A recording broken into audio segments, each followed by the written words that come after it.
안녕하세요. 책 읽는 하쌤입니다. 네, 오늘 함께 볼 책은 인생 수업이란 책인데요. 네, 이 책은 작가 두 분이 함께 쓰셨어요. 정신의학자인 엘리자베스 키블러 로스와 그녀의 제자인 데이비드 캐슬러라는 분이 쓰셨는데요. 이분들이 이제 죽음을 앞둔 수백 명의 사람들을 인터뷰하면서 그 사람들이 말하는 인생에서 꼭 배워야 할 것들을 받아 적어서 우리에게 강의 형식으로 전하고 있는 내용의 책입니다. 네, 책을 읽으면서 저도 내 삶을 어떻게 살아야 할 것인가, 무엇이 정말 행복을 위한 길인가에 대해서 많이 생각하고 또는 느끼게 해주는 책이었습니다. 그럼 함께 보도록 하겠습니다. 1. 자기 자신으로 존재하기. 삶의 배움을 얻는다는 것은 삶을 완벽하게 만드는 것이 아니라 있는 그대로의 삶을 받아들일 줄 알게 되는 것입니다. 우리가 만나본 대부분의 사람들은 삶의 큰 상실감에 빠졌을 때 사랑이 가장 중요하다는 것을 깨달았습니다. 사랑이야말로 우리가 진정으로 소유하고 간직하고 떠날 때 가지고 갈 수 있는 유일한 것입니다. 우리들 각자에게는 간디에서 히틀러까지 모든 인물이 될 가능성이 있습니다. 대부분의 사람들은 자신에게 히틀러가 될 수 있는 가능성이 숨어 있다는 것을 인정하기 싫어합니다. 하지만 모든 인간에게는 부정적인 모습이 잠재되어 있는 것이 사실입니다. 자신에게 부정적인 면이 있다는 사실을 인정하는 것이 무엇보다 중요합니다. 일단 인정하고 나면 노력으로 그것을 내보낼 수 있습니다. 2. 사랑 없이 여행하지 말라. 아들을 있는 그대로 사랑한다고 말했어요. 아들을 내가 원하는 모습으로 바꾸겠다는 생각을 버리고 있는 그대로의 그 애를 사랑하는 기분은 정말 행복했어요. 이제는 더 이상 아들을 완벽하게 만들려고 하지 않아요. 지금 그대로의 모습도 사랑스럽다는 걸 알게 되었거든요. 서로에게 걸고 있는 기대를 버려야 평화롭고 행복한 사랑을 발견할 수 있습니다. 네, 저도 항상 아침마다 이렇게 수첩에 적는데 남편과 아이들을 있는 그대로 받아들인다 라고 매일매일 쓰고 잘 되지 않지만 그렇게 하려고 노력을 하고 있습니다. 3. 관계는 자신을 보는 문. 하루아침에 남편이 세상을 떠난 뒤 깨달았어요. 모든 인간관계에는 마지막이 있다는 것을요. 나는 남편이 내게 잠시 동안 맡겨진 선물일 뿐 영원히 내 곁에 둘 수 있는 사람이 아니었음을 깨달았어요. 내가 만나는 모든 사람들이 그렇듯 그걸 깨닫고 나서 지금 이 순간과 사람들을 훨씬 더 소중히 여기게 되었어요. 네, 어느 날 부부가 그냥 일상적으로 남편하고 이제 잘 자란 인사를 나누고 잠이 들었는데 아침에 일어났는데 남편이 깨어나지 않았던 거예요. 그 부인이 이런 말을 남기셨어요. 우리 인생에는 항상 마지막이 있고 모든 것은 나에게 잠시만 왔다 가는 거라는 것을 깨닫고 나서 지금 내가 누리고 있는 이 순간을 더 소중하게 생각하게 됐다라고 쓰신 겁니다. 우리들의 행복은 상대방을 더 좋게 바꾸는 것에 달려있지 않습니다. 진실은 이렇습니다. 우리는 상대를 바꿀 수 없으며 바꾸려 해서도 안 됩니다. 우리가 진정한 자신이기를 원한다면 그들도 진정한 그들로 있도록 해주어야 하지 않을까요? 상대방을 비난하기 전에 문제가 상대에게 있는지, 관계에 있는지, 아니면 자기 자신에게 있는지 스스로에게 물어보라는 것입니다. 네, 남을 바꾸려 하지 말고 나에게 문제가 있는지 나 자신에게만 관심을 두는 거예요. 우리가 어떻게 해볼 수 있는 사람은 우리 자신뿐입니다. 자신에 대해 노력하다 보면 상황은 저절로 좋아집니다. 관계가 좋아졌다고도 말할 수 있지만 어찌 보면 관계는 그대로인데 두 사람이 변화한 것입니다. 4. 상실과 이별 수업.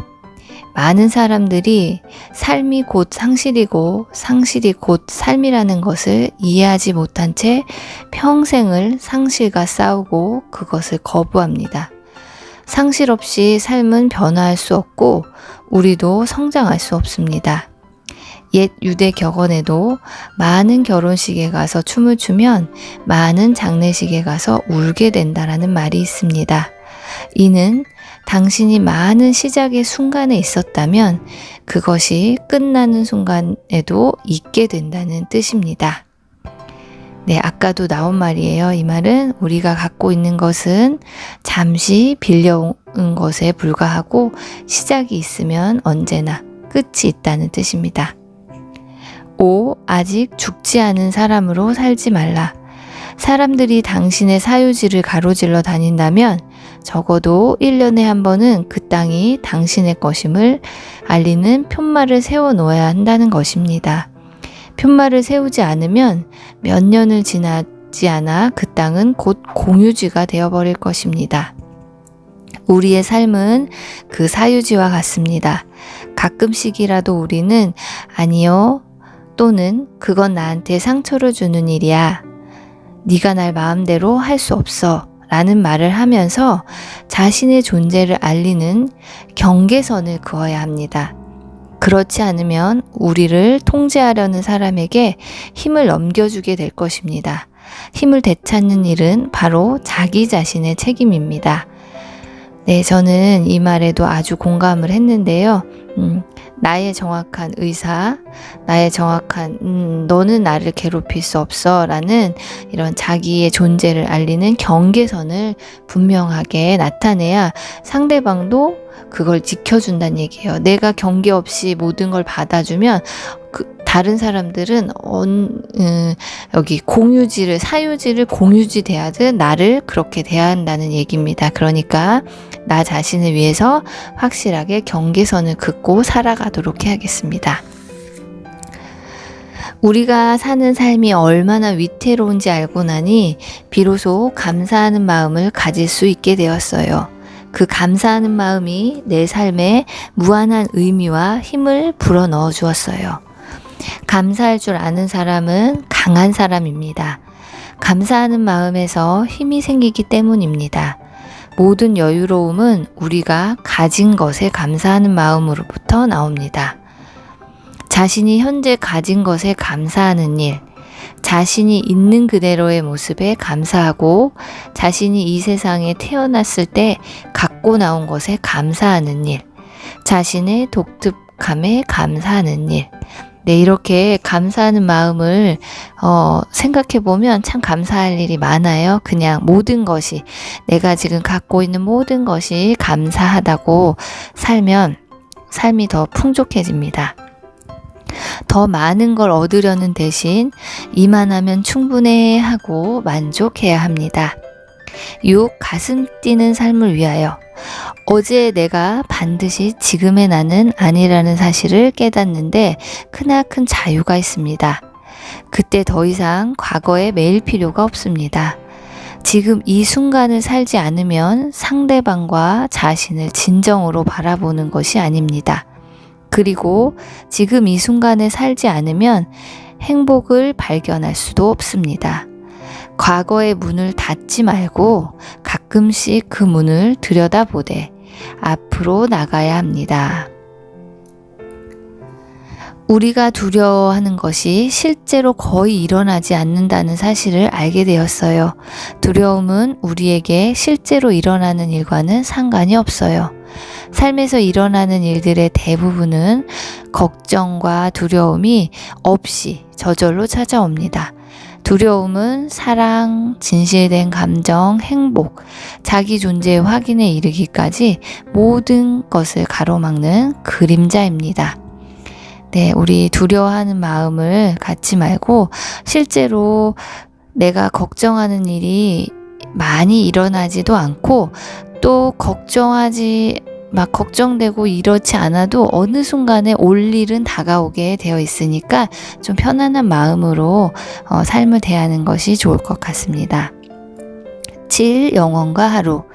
화는 인간이 가진 자연스러운 감정이며 일반적인 상태에서는 밖으로 표현되면 몇 분 몇 초도 지속되지 않습니다. 자연스럽게 화를 내고 그것을 표현하면서 1분가량 지속하는 일은 나쁜 일이 아닙니다. 그러나 화를 폭발시키는 식으로 부적절하게 표현하거나 그것을 억제해서 쌓이게 할 때는 문제가 발생합니다.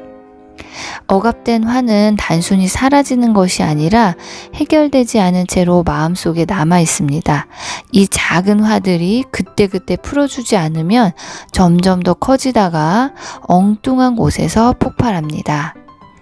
네, 뭐든지 참고 막 이런 것만이 좋은 게 아니고 화를 내는 감정은 인간의 아주 자연스러운 감정이라는 것을 받아들이되 그 화를 나쁜 쪽으로만 발산하지 않는다면 오히려 좋은 감정이 될 수도 있다는 얘기예요.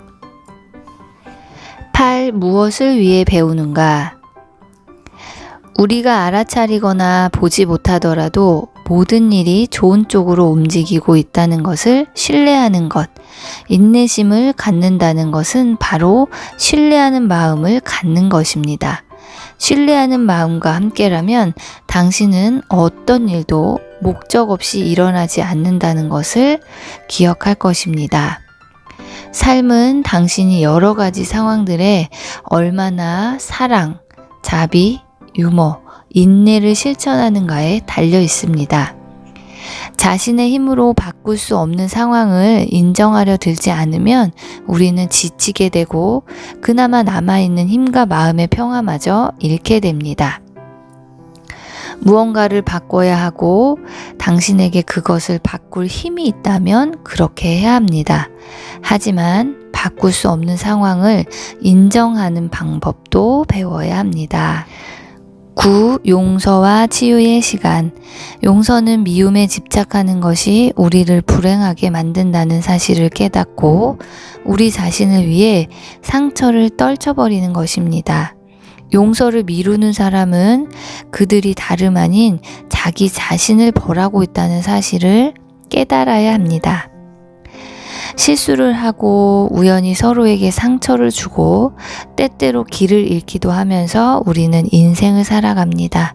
우리가 완벽하다면 여기에 있지 않을 것입니다.